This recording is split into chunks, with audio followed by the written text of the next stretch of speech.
Everyone, welcome world of stories. आ गया हूं फिर से मैं आप लोगों के सामने एक और नया रियल सुपर नेचुरल एक्सपीरियंस लेकर। कभी कब्रिस्तान गए हो? गए? कुछ दिखा? यहां पर भी कुछ ऐसा हुआ।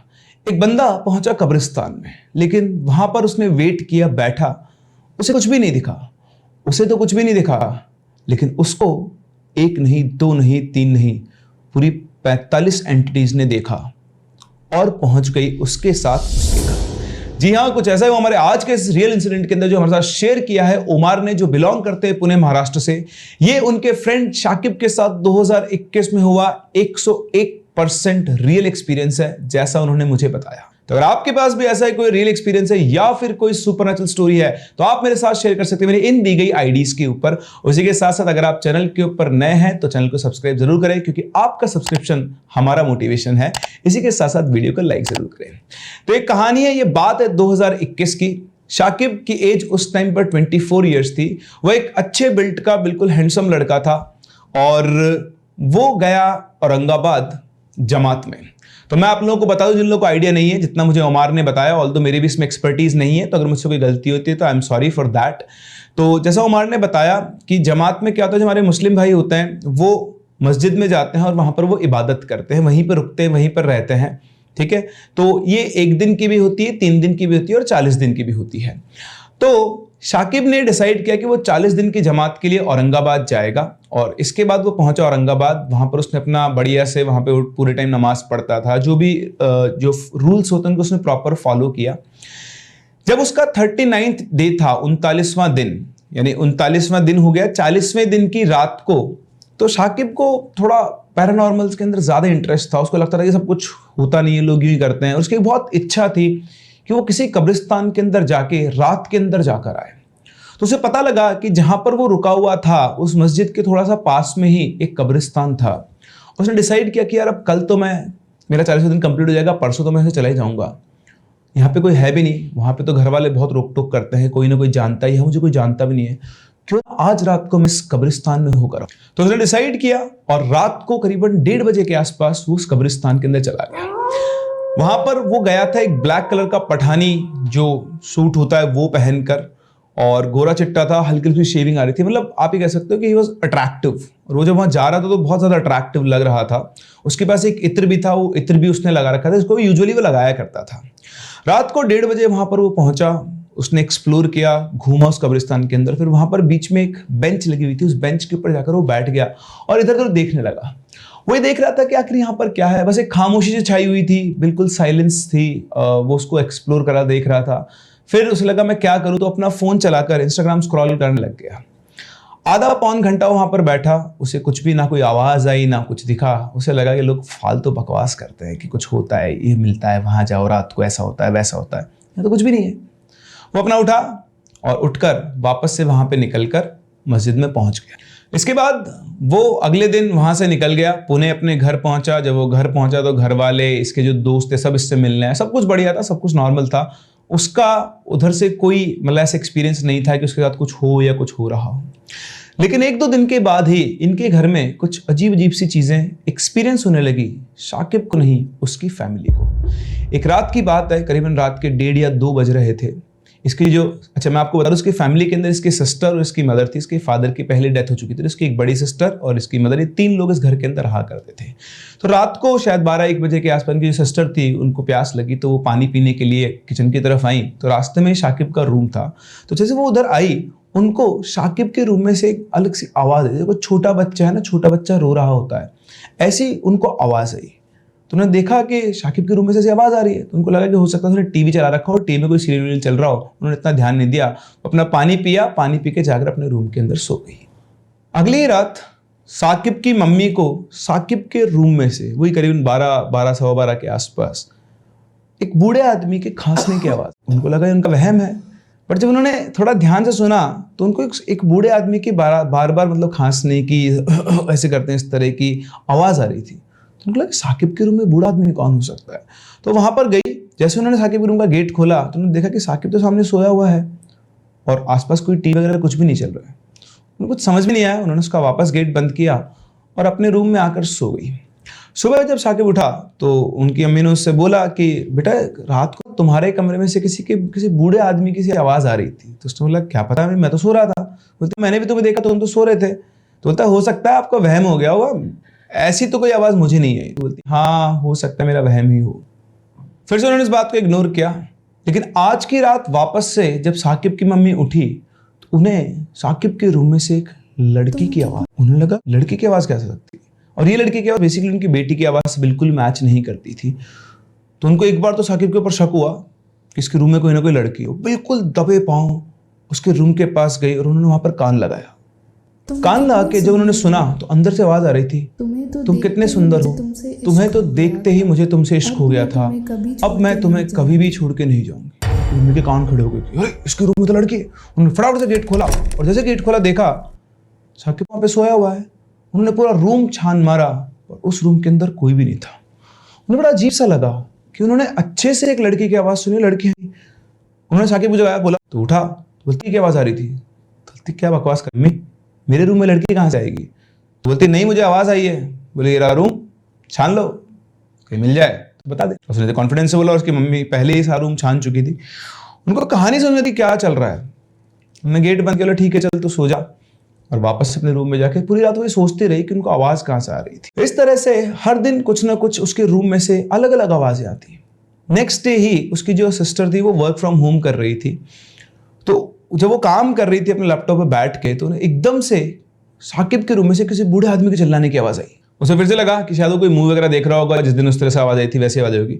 लेकिन जब उसने थोड़ा ध्यान दिया तो वहां से आवाज आ रही थी, बड़ी मतलब ठीक ठाक वॉइस थी, आवाज मैनली बूढ़े आदमी की आवाज थी। ये लड़का मुझे पसंद आ गया है, ये लड़का मेरे पोते जैसा है और इसे तो मैं ही अपने साथ लेकर जाऊंगा। तुम लोग अपना अपना देख लेना, मुझे इसकी खुशबू से और इसके चेहरे से प्यार हो गया है और इसको तो मैं ही अपने साथ लेकर जाऊंगा। वो डोमिनेंट वॉइस के अंदर वो आदमी बोल रहा था। उसको सुनाई दिया कि ये कैसी आवाज है। वो फटाफट उठ के उसके रूम में गई और उसने गेट खोल के देखा तो फिर से वही बात, साकिब अब भी सोया हुआ था। लेकिन आज जब उसके रूम में गई तो उसके रूम में एक इत्र की खुशबू फैली हुई थी। खुशबू सूंघकर, वो खुशबू वही थी जो इत्र साकिब लगाया करता था। उसने फिर से सोचा कि पता नहीं क्या चल रहा है, क्यों आवाज आती है। फिर वो सो गई। सुबह वो उठी, अपने भाई के पास पहुंची और बोली कि भाई तुम रात को इत्र लगा के सोए थे क्या। तो बोलती इत्र लगा के। वो बोला नहीं मैं तो नहीं लगाया, मेरा तो औरंगाबाद में खत्म हो गया था, मैंने तो कोई इत्र नहीं लगा रखा है। कि बहन ने बोला कि कल रात को तुम्हारे कमरे से एक बूढ़े आदमी की आवाज आ रही थी और वो ऐसा बोल रहा था। तो बोलती तुम लोग पागल हो गए हो क्या, कभी अम्मी को आवाज आती है कभी तुझे आवाज आती है। बोलती कि हाँ भाई मेरे को 3-4 दिन पहले भी तेरे रूम से किसी बच्ची के रोने की आवाज आई थी, पर मुझे लगा मेरा वहम होगा। तो कह रहा अम्मी को भी आवाज आई थी। बोलती हाँ, फिर अम्मी को बुलाते हैं। उस तरह से इनका डिस्कशन चलता है। साकिब के रूम में से रात को आवाज आती है, लेकिन ये साकिब को पता ही नहीं है कि तुम लोगों का दिमाग खराब हो गया और तू ना मेरे रूम में इतनी रात को मेरे को आवाज दी थी, इसलिए बोले ठीक है दोबारा। तो इस तरह से साकिब उनसे गुस्सा हो गया और उनको बोला कि दोबारा मेरे रूम में आने की जरूरत नहीं है। ठीक है, 1-2 दिन गुजरे, नॉर्मल था। लेकिन वो तो रात को अपना वर्क फ्रॉम होम किया करती थी। तो उस दिन वापस से जब अपना काम कर रही थी तो उसे साकिब के कमरे में से किसी लड़की के गुनगुनाने की आवाज आई है और वो बहुत क्लियर उसके कानों में आ रही थी। जैसे उसको आवाज, उसने अपना काम छोड़ा, ध्यान दिया तो उसे वापस से साकिब के रूम में से वाकई में एक लड़की की कुछ गुनगुनाने की आवाज आ रही थी। इस बार वो अकेली नहीं गई, वो सीधी पहुंची अपनी अम्मी के पास, उनको उठाया। उसने टाइम देखा, वही रात के करीबन 2:30-3 बज रहे थे। उसने बोला कि अम्मी साकिब के रूम में से ना एक लड़की की आवाज आ रही है, आप जानते हो मुझे भी आई थी उस दिन। बोलते हाँ चल चल चल अपन देखते हैं। तो बिल्कुल चुपचाप दबे पांव वो साकिब के रूम की तरफ जाने लगे। जैसे से वो रूम के पास जाते जा रहे थे उनको उस लड़की के गुनगुनाने की आवाज बिल्कुल क्रिस्टल क्लियर दिखाई दे रही थी। इस बार उन्होंने गेट नहीं खोला, वो चलते चलते उसके रूम में एक विंडो थी, उस विंडो के पास पहुंचे और उस विंडो से छुपके से उन्होंने झांक के देखा तो दोनों के पैरों तले जमीन। वहां सामने मिरर के सामने, जिनकी जस्ट जहां नजर थी, हम मिरर के सामने साकिब बैठा हुआ था एक टेबल के ऊपर और वो एक लड़की की तरह अपने बाल बना रहा था।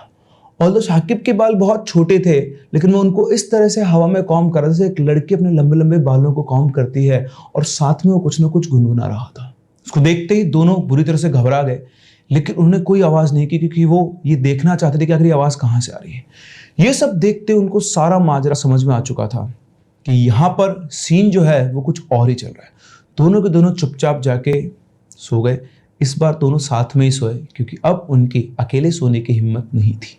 सुबह वो उठे, उन्होंने ये बात साकिब को बताना ठीक नहीं समझा और अब उन्होंने ऑब्जर्वेशन चालू किया।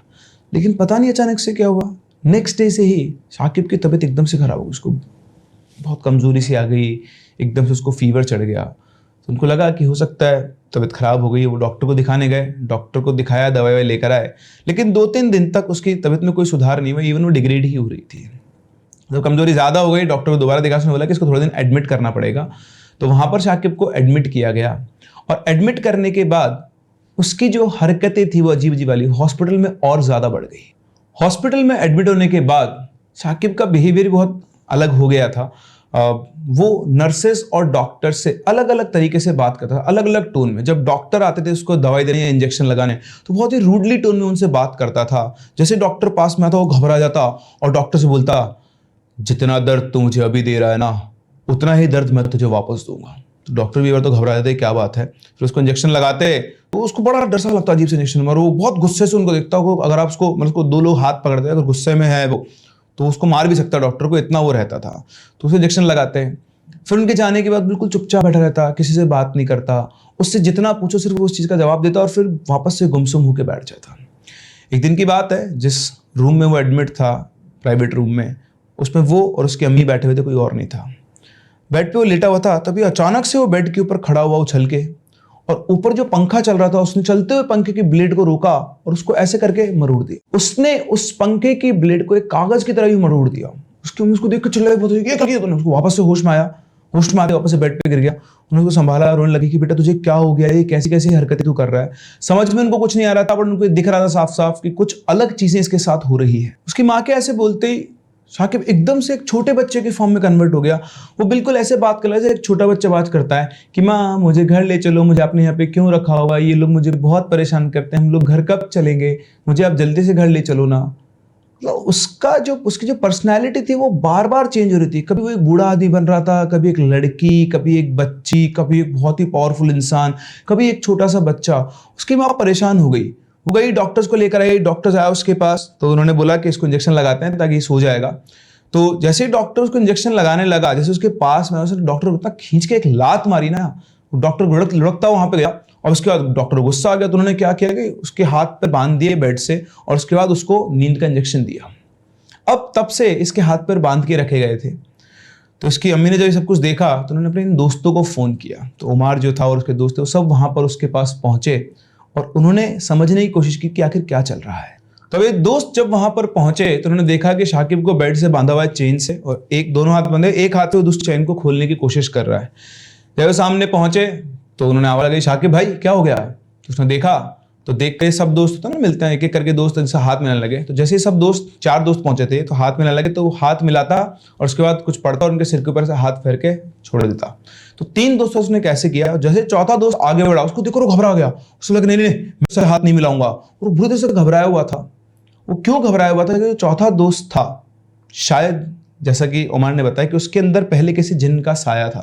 तो उसको देखकर वो बुरी तरह से घबरा गया। उससे उसने हाथ वाथ मिला, उससे दूर, उसने तो दूर रहे। अब जब ये बैठे उसकी अम्मी के पास, उससे पूछा तो उन्होंने बताया कि ये ऐसे ऐसे चल रहा है, उसने फैन मोड़ दिया और ये सब सारी इंसिडेंट बताया। उन्होंने बोला कि आंटी आप समझो मेरी बात को कि ये नॉर्मल केस नहीं है, इसे कुछ ना कुछ और चीज़ है, एक काम करते हैं। तो जो दोस्त चौथा जिससे वो हाथ नहीं होता, उसने बोला कि आप चिंता मत करो, मैं बहुत अच्छे एक्सपीरियंस मौलाना को जानता हूँ, मैं भी उनको फ़ोन करता हूँ, वो यहाँ आएंगे और वो देख कर बताएंगे इसके साथ क्या चल रहा है। तो उन्होंने उनको फ़ोन किया और वो मौलाना वहाँ पर हॉस्पिटल में पहुँचे। तो मौलाना जब हॉस्पिटल पहुंचे तो उनके उस कमरे में एंटर करते ही शाकिब बेचैन हो गया। वो बहुत बुरी तरह से घबरा कर बोलता है कि इसको यहाँ पर क्यों लेकर आओ, भागो यहाँ से, इसको बोलो भाग जाए यहाँ से, तो छोड़ूंगा नहीं, भाग जा यहाँ से, भाग जा। सब लोग उसको देखकर एकदम से शॉक थे कि ये ऐसा क्यों बिहेव कर रहा है।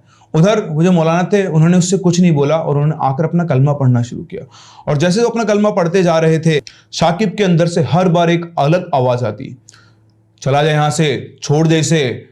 शाकिब बहुत गुस्से में था, उसकी आंखें बिल्कुल लाल हो गई थी और बहुत गुस्से में बार बार अलग अलग आवाज में एक ही बात बोलता था, चला जाए यहाँ से, भाग जाए यहाँ से, तू बहुत पछताएगा, इसको हमारे हवाले छोड़ दे, भाग जाए यहाँ से, चला जाए यहाँ से। हर बार एक अलग आवाज में उसके अंदर से आवाज आ रही थी। मौलाना ने अपना कलमा पढ़ना जारी रखा, वो बिल्कुल भी नहीं रुके और वो तब तक पढ़ते रहे जब तक थोड़ी देर के बाद शाकिब बेहोश नहीं हो गया। यहाँ वो पढ़ते रहे अपनी पूरा जो उन्होंने कलमा पढ़ा, उसके बाद शाकिब बेड के ऊपर बेहोश हो गया। उसके बेहोश होने के बाद उन्होंने उसके हाथ के ऊपर एक धागा बांधा और फिर घूम के इनसे पूछा कि इसके फैमिली मेंबर कौन है। तो इन दोस्तों ने बताया कि हम 4 इनके दोस्त हैं, ये इनकी अम्मी और ये इनकी सिस्टर है। तो उन्होंने बोला कि इनकी फैमिली का कोई भी एक मेंबर मेरे साथ रुको यहाँ पर, और बाकी सब लोग यहाँ से बाहर जा सकते हैं, और जो भी लोग यहाँ रुकना चाहे रुक सकते हैं, लेकिन बिल्कुल पिन ड्रॉप साइलेंस होनी चाहिए, कोई भी आवाज़ नहीं करेगा। तो शाकिब की अम्मी, उनके 2 दोस्त बाहर चले गए। 2 दोस्त और उनकी जो बड़ी सिस्टर थी वो वहीं पे रही। उन्होंने उनकी सिस्टर को अपने सामने बिठाया और उनसे कहा कि बेटी अपनी ये उंगली ऐसे आगे करो। तो जैसे उन्होंने उंगली आगे करी, मौलाना जी ने उसकी उंगली को इस तरह से टच किया और उन्होंने कहा तुम अपनी आंखें बंद कर लो। जैसे ही उसकी बहन ने आंखें बंद की, एक पिक्चर की तरह सारा सीन उसकी आंखों को समझने लग गया। आप बिलीव नहीं करेंगे, उन्होंने उसको कुछ बताया नहीं, सब कुछ दिखाया, विजुअलाइज करवाया, लाइक मेटावर्स। उसको दिखा कि शाकिब जो है कब्रिस्तान के अंदर गया हुआ है, और कब्रिस्तान में उसके पीछे 1 नहीं 2 नहीं पूरे 45 मुर्दों का साया लग चुका था, और वो 45 के 45 मुर्दों का जो साया था वो उसके साथ इनके घर तक आ चुका था। तो उसने देखा तो बुरी तरह घबरा गई। उसने बोली कि ये सच है? तो बोलते हैं हाँ बेटा, ये कब्रिस्तान में गया था और वहां से ये सब कुछ लेकर आया है। तो उन्होंने बोला कि आप इसे ठीक करो, तुम चिंता मत करो। फिर उन्होंने बताया कि आज से अगले 45 दिनों तक, उन्होंने उसको ताबीज़ बांध दिया था, आज से अगले 45 दिनों तक इसको अंधेरे में बैठकर, वो अंधेरा कमरा हो सकता है, कोई जगह खुली हो सकती है, बट अंधेरा होना चाहिए, अकेले, मैं इसको एक आयत लिख के दे रहा हूँ, वो आयत इसको पढ़नी है, एक मोमबत्ती जलाकर या दिया जलाकर, जिसमें भी हो। वो आयत पढ़ने के बाद उसे उसी मोमबत्ती से उसको जला देना है, और ऐसा उसे लगातार 45 दिनों तक करना है। जब वो ये करेगा तो हर दिन एक साया इसके शरीर को छोड़कर जाता जाएगा, और 45 दिनों के बाद ये बिल्कुल ठीक हो जाएगा। शाकिब को जब होश आया तो सब कुछ बताया गया, कैसे कैसे ये सब हुआ था, क्योंकि उसने किसी को नहीं बताया था कि वो कब्रिस्तान गया हुआ है। लेकिन उसकी सिस्टर ने उससे बोला कि भाई तू जब वहां गया था तो कब्रिस्तान गया था ना। उसने बोला तुझे कैसे पता? बोलती मौलाना जी ने मुझे सब कुछ दिखा दिया है। उसके बाद उसने सबसे माफ़ी मांगी कि मुझे नहीं पता था कि इसकी मुझे इतनी भारी कीमत देनी पड़ेगी, और जब उसको बताया कि उसे ये करना है तो वो डरता नहीं था। इसलिए 45 डेज तक उसने वो पूरा प्रोसेस किया, और पूरा प्रोसेस करने के बाद वो बिल्कुल ठीक हो गया। आज वो बिल्कुल ठीक है, लेकिन अब वो दोबारा कभी कब्रिस्तान जाने की रात के टाइम पर इच्छा व्यक्त नहीं करता है। तो ये थी शाकिब की कहानी, जो एक्सप्लोर करने गया था अपनी क्यूरियोसिटी के लिए रात के टाइम पर, कि देखते तो हैं कि आखिर कब्रिस्तान में रात को क्या मिलता है। डायरेक्टली तो उसे कुछ नहीं मिला, लेकिन इनडायरेक्टली उसे मिला 45 मुर्दों का साया। तो आपको क्या लगता है, क्या शाकिब के साथ वाकई में 45 मुर्दे आए थे, या फिर ये उसका इल्यूजन था? अगर इल्यूजन था तो मौलाना जी ने जो प्रोसेस किया उससे वो गायब कैसे हो गया? क्यों उसके घर में अलग अलग आवाजें आती थी? और अगर आपको मौका मिले तो क्या आप रात को कब्रिस्तान को एक्सप्लोर करने जाएंगे? मैं तो बिल्कुल सजेस्ट नहीं करूंगा, बिल्कुल नहीं जाने का, देखने का, सुनने का, हमारे पास एक्सपीरियंसेस, और भूल जाने का। क्यों आप ऐसे काम करना चाहते हो जिनके बारे में आप जानते नहीं हो? तो बिल्कुल ना करें। मैं आपको सजेस्ट करूंगा, जनरली जो यंग एज के लोग होते हैं, जो 17 से लेकर 23-24 तक की एज के, तो उनका एड्रेनलिन रश जो होता है उनको लेकर जाता है इस चीजों को एक्सप्लोर करने के लिए। लेकिन इससे पहले भी बहुत सारे केसेस आप देख चुके हैं, जैसा आज का केस है। ये बेनिफिशियल भी नहीं है और ये वर्थ इट भी नहीं है, इसलिए इन चीजों से दूर बने रहें। हम लोग मिलते हैं अपनी अगली कहानी में, तब तक के लिए keep loving and keep listening.